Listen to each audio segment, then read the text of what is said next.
केन्दुझर जिलार अधिष्ठात्री देवी घटगां मां तारिणी मंदिर समन्वय विकास प्रकल्प कार्यर जमी उच्छेद कार्य आरंभ।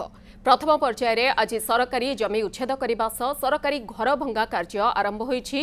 घटगां फरेस्ट कार्यालय सामने किछि सरकारी घर को आज भंगा जाउछि। एही उच्छेद कार्य घटगां अतिरिक्त तहसिलदार एवं पुलिस प्रशासनर उपस्थिति रे उच्छेद कार्य जारी रहिछि। तेबे प्रथम पर्यायर सरकारी जमी उच्छेद करने सहित सरकारी घर भंगा कार्य आरंभ होईछि। एहा परे जबरदखल उच्छेद हेबो बोली घटगां अतिरिक्त तहसिलदार ठाकुर दास नायक कहिछन्ते।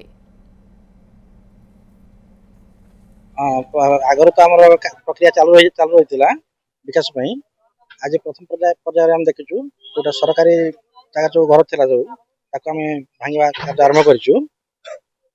जोटा आमर सरकारी अनुसार एनओसी हमको मिल जाय सारिछि ताको हम एविक्शन में जारी रहिछि।